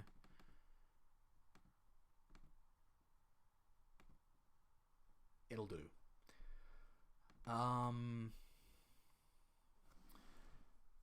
During your wanderings, you have picked up some magical trinket or object. And then if we find the scholar and we copy off them the details of...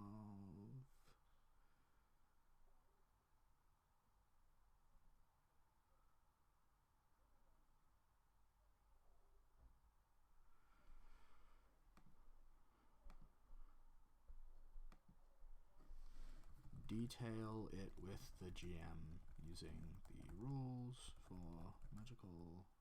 Detail it with the GM.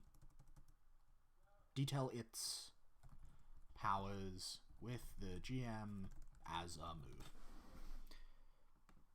Simple, elegant. It'll do. Alright. Cool.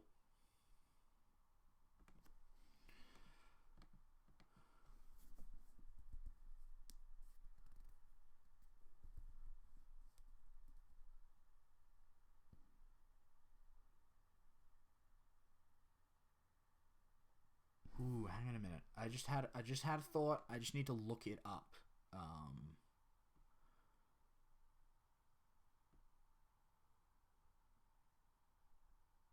Oh. Oh, that's better. That's better. Fuck that. You are toughened by hardship and a life of abuse and a life of suffering. The first time in a battle that you would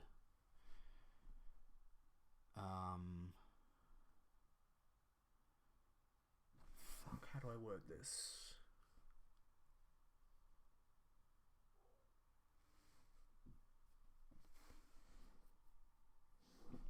I'm sure there is a playbook that I'm thinking of here. I just need to find it.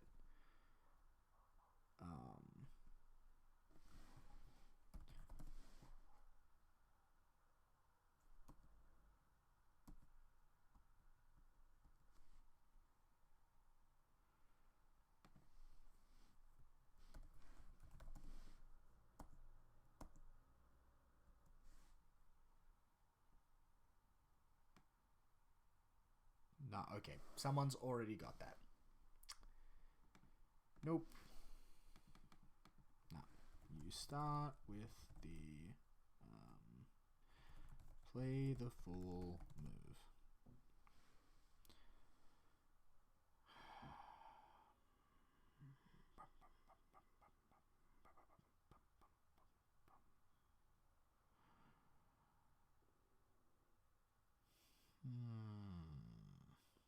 There we go. Alright. So, I think what is next is to figure out this, right? The, like, what is your, like, class starting thing? Because the... like, the Acolyte begins with a ruling power that they're bound to. The Hunter begins with, like, the places they have been in the wilds that they already know about. The Master begins with, like, a drive, like, the thing that drives them onwards and the goal and the ideal that they pursue.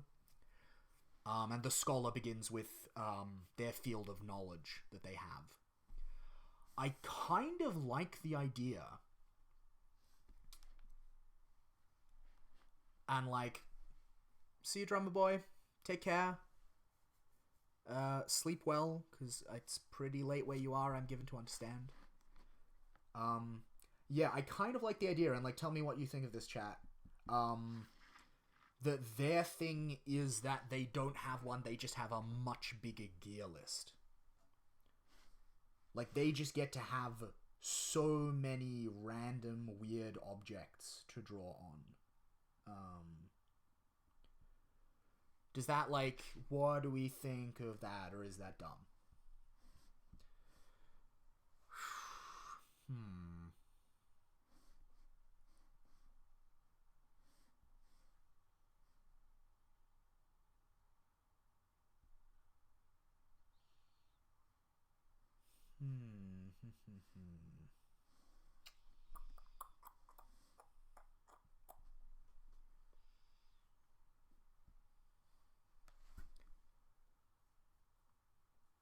Yeah, it's a really good thought, Ash. The only issue is that I I'm kind of I want to save that one for the diplomat. Like, I think it's the diplomat who has a reputation, who can be like, no, like, you know me, you know my word is good, you know I can be trusted. So, like, I think it's a really solid thought. I just think it's maybe more of a diplomat thing than it is a scoundrel thing. I kind of like the idea of it being contacts. Like, back in town, like in the town where all of the characters that all of the characters belong to, and like from which they go out into the wastes, and on behalf of which they do things in the wastes. Like, back in town, you have a bunch, like, there are a couple of people that you can rely on to, like, do stuff for you. Yeah, exactly, Ash. It's the roll circles move. Yeah. What that looks like, I don't know. Yet, but we can figure that out. So, like,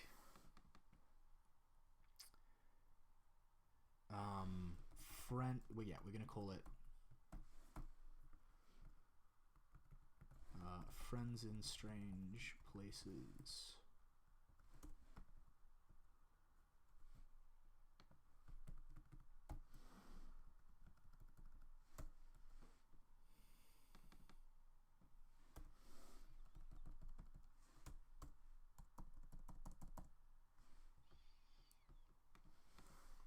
So,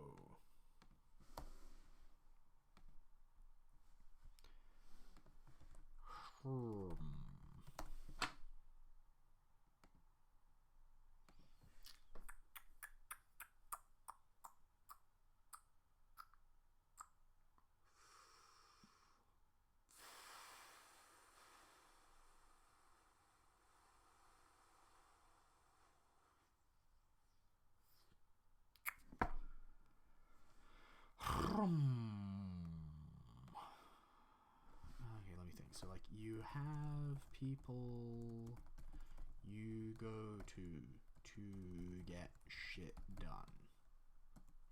Start with a person for each of getting you things, getting you information, something else. Literal circles type move for knowing a person in any town you'll do visit.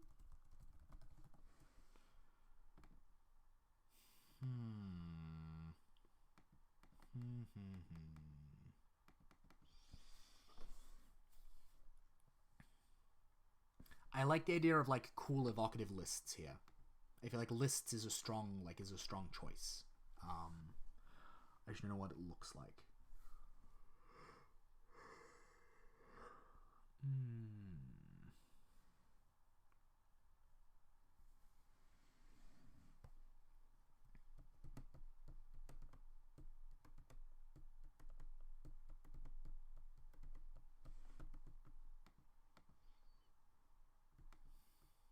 Yeah.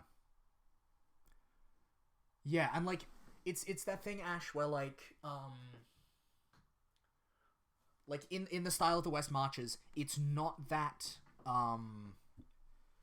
Yeah, that's really good. Yeah, like it's not that town.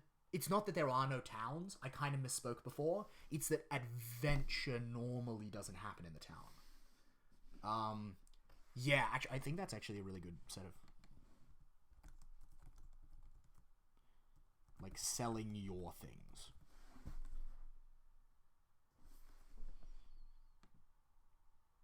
Yeah. You know how to look out for number one. And part of that is always knowing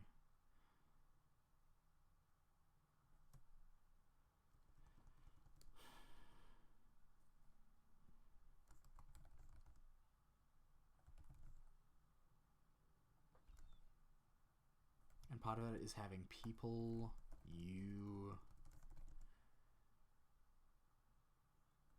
can trust for a given value of trust to take care of tasks that need doing.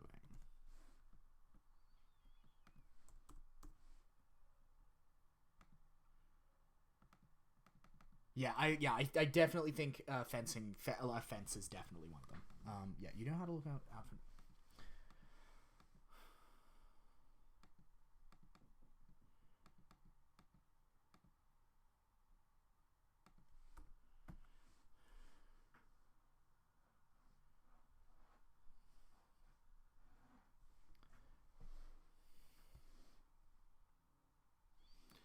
Having people you can trust for a given value of trust. Anyway. Everywhere you go, you try to make sure you have contacts who can get you what you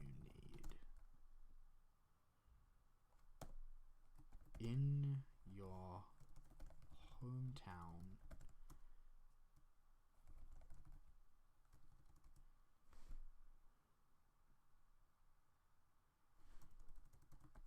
in Iron Springs or another town, if the group so chose, you have 3 of these people. Someone who can get you things, rare things, as long as you have the money to pay. Someone who can get you information, even the obscure stuff, as long as you can wait.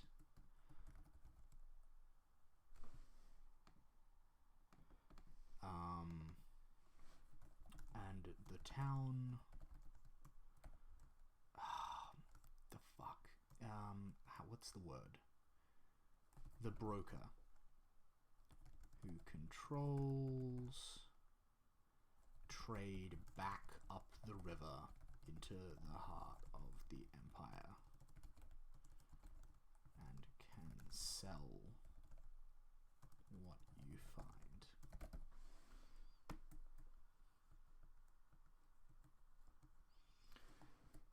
Work with the GM to name and detail each of these people.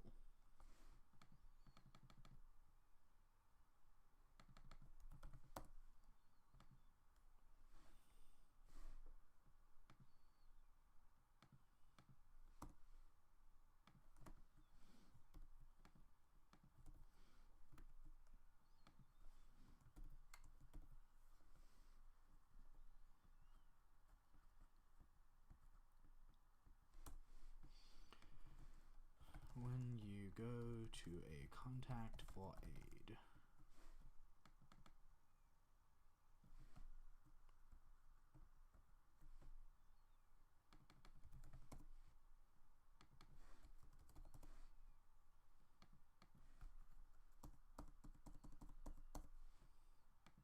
Go to contact for aid. Roll plus face.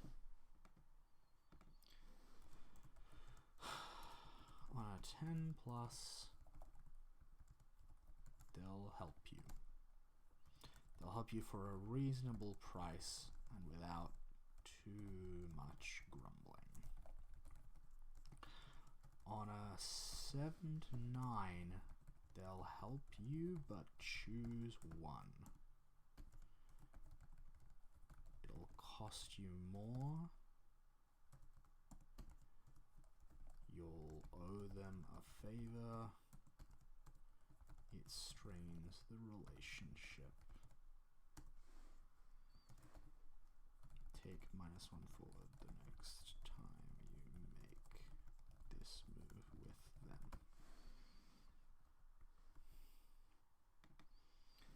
It'll take longer than you can afford or cost more than you're willing, or more than you wanted to pay.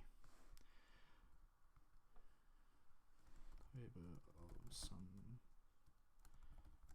kind. Fail to pay up, and they'll cut you off.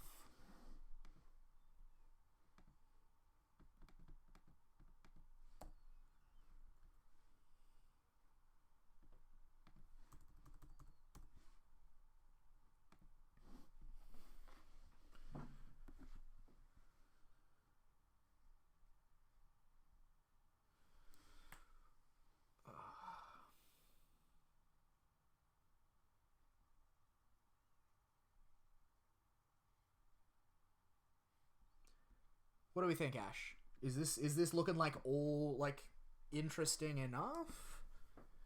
Like, I'm fairly happy with it. So you know someone in every town within a week's travel of Iron Springs. Or your home.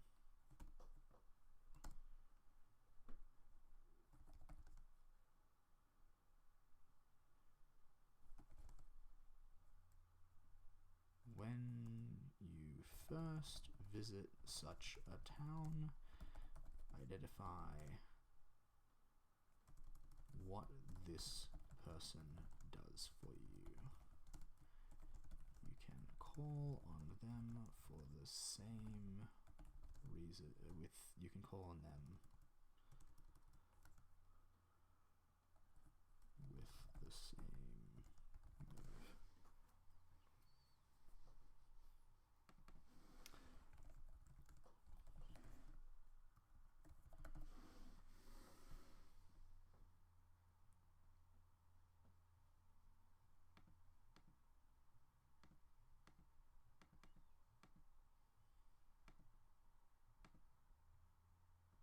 Oh, yep. That's a very good point, Ash. Let me quickly hop over and show you some of the, like, other ones. Let's have a look. Okay, so if we go to Acrobat. Yeah, so the hunter starts off with... Yeah, so they start off knowing... That totally fair, Ash. Totally fair. Yeah. So the hunter starts off knowing some stuff already about some of the regions nearby, and knowing like about some of the shit that they will want to know if they're going to be traveling there. The scholar starts with some fields of interest, which corresponds to they have a move for like when you consult your knowledge about your fields of interest. And so they start with 2, and then they can get, I think the hack version of the game is you can end up with like 5 of them maybe, but I'm not totally, don't quote me on that. I'd have to check. The master starts with driving aspiration, and they basically get like, depending on what that aspiration is, they get some sub moves. And then, yeah, when they get the party in trouble because they're following it like a dickhead, everyone gets +1 to make them all stop complaining. And then the Acolyte determines what their ruling power is, and then they get a move for, when they dream of it and try and riddle with it, and a move for when they meet it in the flesh for the first time. Yeah.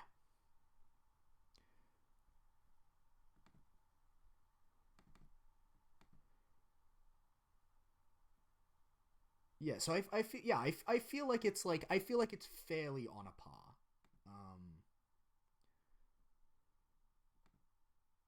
Yeah.